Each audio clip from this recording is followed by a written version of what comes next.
नमस्कार दोस्तों, क्या सच में राहुल गांधी राजनीतिक तौर पर इतने ताकतवर हो गए हैं, इतने बलवान हो गए हैं कि वो प्रधानमंत्री को सीधे ऑर्डर दे चुके हैं? जी हाँ, एट प्रेजेंट अभी हमने देखा चंद दिनों पहले कि राहुल गांधी ने राजनीति का ये जो शतरंज है इसमें अपने जो भी ये दाव चल रहे हैं उसमें लगातार बैक टू बैक सफलता प्राप्त कर रहे हैं। एज फॉर एग्जाम्पल, चाहे दोस्तों वो बीजेपी के द्वारा जो लेटर एंट्री का जो नोटिफिकेशन निकाला गया था तो राहुल गांधी जी ने इन पर दबाव बनाया, सदन के अंदर इसके ऊपर आवाज़ उठाई और बहुत ज़्यादा प्रत्यक्ष या अप्रत्यक्ष रूप से जो राहुल गांधी से बन सका इन्होंने किया। और फाइनली बीजेपी की सरकार ने दबाव में आकर के इस फैसले पर अपना ले लिया यू टर्न। चाहे दोस्तों वो अग्निवीर का मुद्दा हो या फिर मणिपुर में जो महिला को निर्वस्त्र करके घुमाया गया था वो मुद्दा हो, या फिर लोकसभा चुनाव में जो बीजेपी ने दावा किया था 400 पार का, उसको खोखला करने के लिए जो प्रयास हो सका राहुल गांधी ने करा और इस पर भी उन्होंने कहीं ना कहीं सफलता प्राप्त करी। सो गाइस, यहाँ पे हम लगातार देख रहे हैं कि जो राहुल गांधी का जो कॉन्फिडेंस है राजनीति के अंदर डे बाय डे, दिन प्रतिदिन अब बढ़ता जा रहा है। जी हाँ। सो गाइस, यहाँ पे एक बात आपको याद होगी कि बचपन में यानी कि जब हम छोटे थे उस समय एक नाटक आया करता था शक्तिमान। उसमें एक लाइन थी कि ये आत्मशक्ति है, दुनिया बदल सकती है, फूलों में ढल सकती है और शोलों सी जल सकती है। जब आदमी को होता है अपना आत्मज्ञान तब कहलाता है वो शक्तिमान। कहीं ना कहीं राहुल गांधी वर्तमान समय में राजनीति के शक्तिमान बन चुके हैं। वो बेधड़क बिंदास अपनी स्पीच दे रहे हैं और जो विपक्ष की जो पार्टी है, जी हाँ, जो बीजेपी की सरकार है, अगर वो गलत कर रही है तो बेधड़क बिंदास अपनी आवाज़ संसद के अंदर उठा रहे हैं। जैसे आपने देखा होगा कि पहला ही डे, जी हाँ, पहला डे जो सदन का था उसमें सबसे पहला इनका मुद्दा था नीट एग्ज़ाम को लेकर के। तो नीट में भी काफ़ी हद तक छात्रों को सफलता मिली है, लेकिन वो सेटिस्फैक्शन अभी भी कहीं ना कहीं क्वेश्चंस मार्क के दायरे में आ रहा है। कहते हैं something is better than nothing, but एक बात तो दोस्तों ये श्योर है कि अगले साल जो नीट का रिज़ल्ट आएगा ना वो काफ़ी फेयर होगा, क्योंकि उनके पास अब एक डर पैदा हो चुका है कि अगर हमने कोई भी हेरा फेरी करी चंद पैसों के चक्कर में तो शायद हमारा सेंटर जो कॉलेज है वो पूरा सील ना हो जाए। आपने देखा होगा इस इंक्वायरी में कितने सेंटर सील हुए, कितने लोगों को धर दबोचा। और दोस्तों यहीं पर एक कदम भारत की सरजमी पर एक डर और पैदा होना चाहिए, वो है बलात्कारियों को लेकर के। आपको याद होगा 2015 में नागालैंड में एक नागा लड़की के साथ में किसी ने दुष्कर्म किया था और आरोपी को जेल में बंद कर दिया गया था। और वहीं की नागालैंड की 10,000 जनसंख्या सीधे जेल के अंदर कूच कर गई। उस इंसान को जेल से बाहर निकाला, कपड़े उतार कर उसे सड़कों पर घुमाया और उसे जिंदा जला करके चौराहे पर टांग दिया।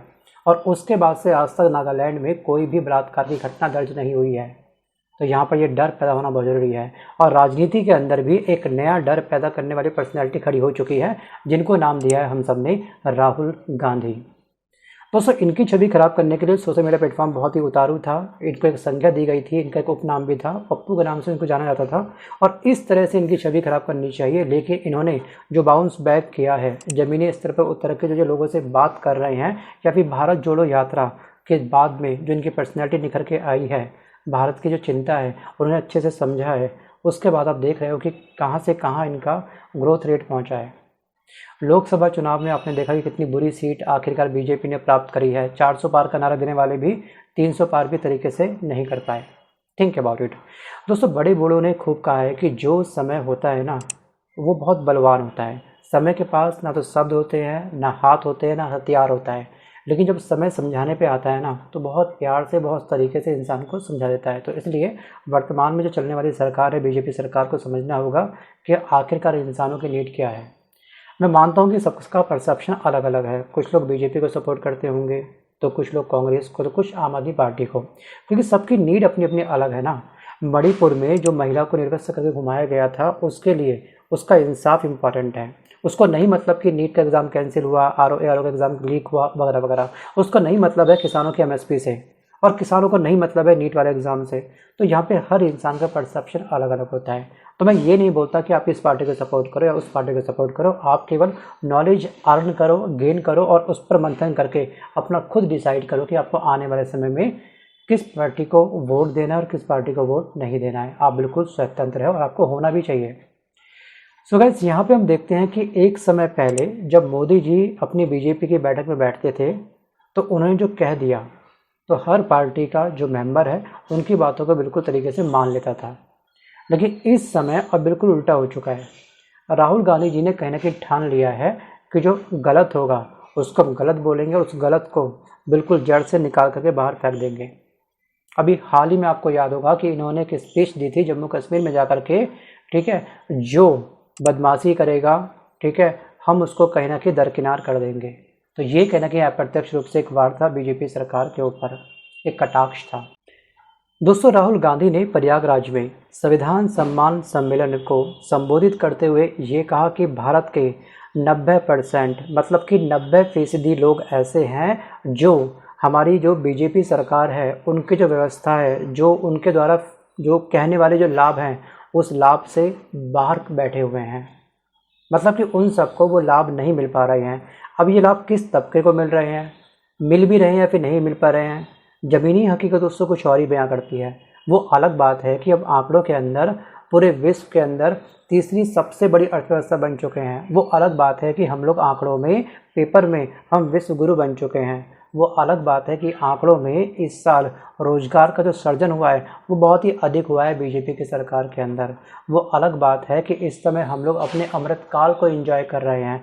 अमृतकाल का अर्थ आपको पता ही होगा। अमृतकाल में जैसे अमृत दिख रहा है, क्या वो अमृत बीजेपी के द्वारा आपको प्राप्त हो रहा है? अगर मिल रहा है आपको अमृत तो आप मुझे कमेंट करके ज़रूर बताइएगा कि आपको अमृत किस रूप में मिल रहा है।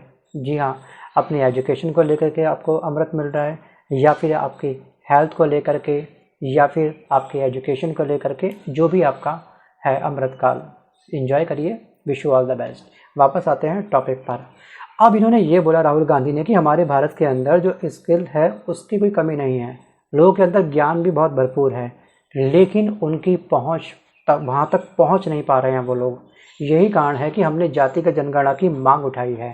दोस्तों, वीडियो में आगे बढ़ने से पहले आप इस वीडियो को थोड़ा ध्यान से देखिएगा, समझिएगा, फिर आते हैं वापस अपने टॉपिक की तरफ। प्रधानमंत्री जी को ये बात एक्सेप्ट कर देनी चाहिए और ऑर्डर लागू कर देना चाहिए, और अगर नहीं करेंगे तो फिर दूसरे प्रधानमंत्री करेंगे। सो गाइस, इस वीडियो में इनकी केवल 3 ही डिमांड है। पहली डिमांड तो ये है कि कास्ट सेंसस जल्द से जल्द होना चाहिए, और जो आरक्षण की जो 50% की सीलिंग है उसको ब्रेक करना होगा। अगर बीजेपी सरकार ये काम नहीं कर पाती है, या फिर मोदी सरकार या फिर मोदी जी अगर ये काम नहीं कर पाते हैं तो वो अपनी कुर्सी को छोड़ दें, नया पीएम आएगा। सो गाइस, यहाँ पर इन्होंने ये भी कहा कि जो भारत की जो पैसा है, ठीक है, उसकी भी एक ट्रांसपेरेंसी होनी चाहिए कि उस पैसे का जो आवंटन हो रहा है, जो हिंदुस्तान का जो धन है वो किस तरह से बांटा जा रहा है, जनता को इसके बारे में पता होना चाहिए। आपको याद होगा कि कोविड के समय में जो पीएम केयर फंड ओपन हुआ था उसमें जम के पैसा आया, लेकिन पीएम केयर फंड का इस्तेमाल कहाँ पे हुआ ये किसी को नहीं पता आज तक। दोस्तों, आखिरकार हरियाणा से मैक्सिमम खिलाड़ी लॉन्च होते हैं जो ओलंपिक तक पहुँच के आते हैं, लेकिन हरियाणा का बजट इस वर्ष क्यों कम था, इस पर भी सबसे बड़ा सवाल है। आप मंथन करके देखिएगा। कहीं ना कहीं दोस्तों, बजट की आड़ में काफ़ी राज्यों से एक बहुत बड़ा बदला लिया गया है केंद्र सरकार के द्वारा। राहुल गांधी ने यह भी माना कि मेरा मानना है कि हिंदुस्तान में जो धन है ना उसकी ट्रांसपेरेंसी होनी चाहिए, और मेरा मानना भी बिल्कुल सेम यही है। पता चले ना आखिरकार कि ये धन जा कहाँ रहा है। अब यहाँ पर ओबीसी के हाथ में कितना धन जा रहा है और इसका कितना असर भारत की सरजमीं पर पड़ा है, ज़मीनी हकीकत पे उतर करके लोगों से बात करके ये भी हमको जानना होगा। और राहुल गांधी ने यह भी कहा कि मैंने कॉर्पोरेट भारत के 500 लोगों की सूची निकाली है, इसमें एक भी दलित आदिवासी नहीं है। जातीय जनगणना हमारे लिए सिर्फ गिनती नहीं है, जातीय जनगणना हमारे लिए एक दूसरी सबसे बड़ी अर्थव्यवस्था भी है। दोस्तों, इस सम्मेलन में बैंकिंग प्रणाली की चर्चा करते हुए राहुल गांधी ने यह कहा कि प्रधानमंत्री ने 25 लोगों को 16 लाख करोड़ रुपए इनके जो माफ़ किए हैं आंकड़ों के अंदर। इन आंकड़ों में कोई भी ना तो दलित है, ना ही कोई ओबीसी है, ना ही कोई आदिवासी है। तो आखिरकार वो 25 लोग हैं कौन जिनका इतना बड़ा लोन या फिर कर्ज बीजेपी सरकार ने माफ़ कर दिया? तो इसके भी अभी ट्रांसपेरेंसी नहीं हुई है। राहुल गांधी ने ये कहा है कि हम इसलिए रिकॉर्ड मंगवा रहे हैं, हम इसलिए जातिगत जनगणना चाहते हैं करवानी है कि हमारे पास एक रिकॉर्ड आ पाए और हम अप्रत्यक्ष अप्रत्यक्ष रूप से इनकी हेल्प कर पाएँ, इनका उद्धार कर सकें। लेकिन अब तक जातिगत जनगणना भी स्टार्ट नहीं हो पाई है। वो दोस्तों वजह थी इसके पीछे कोविड की। ये हम मानते हैं कि इसमें हम पूरा का पूरा गलती का ढिगरा बीजेपी की सरकार के ऊपर नहीं फोड़ सकते हैं। अब कोविड के बाद हम लोग थोड़ा संभले हैं तो अभी टाइम लगेगा, लेकिन ये जनगणना भी जल्द से जल्द होनी चाहिए। लेकिन यहाँ पर आरक्षण कितना मिलेगा, कितना नहीं मिलेगा, किस तरह से उद्धार होगा, वो तो बताएगा आने वाला वक्त। दोस्तों राजनीति में ना जैसा हमको दिखता है, सच कहूँ तो वैसा होता नहीं है।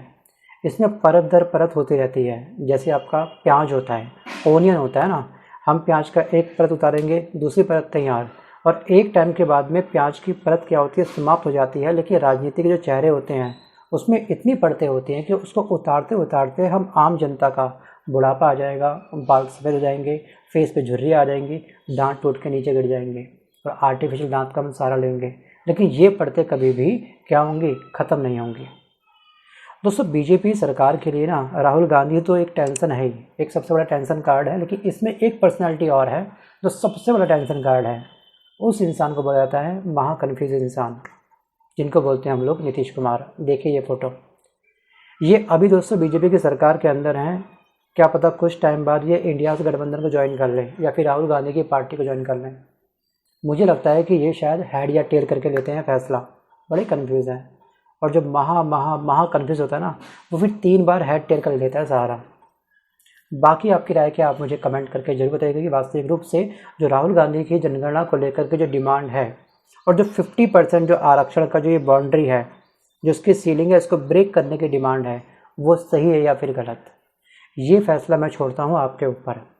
जी हाँ, आप चाहे ओबीसी हो, एससी हो, एसटी हो, जनरल हो, आप लेकिन हर कैटेगरी को ध्यान में रखते हुए अपना डिसीजन लीजिएगा, तब मुझे कमेंट करिएगा। ठीक है, मिलता हूँ जल्द एक नए वीडियो के साथ, तब तक के लिए धन्यवाद।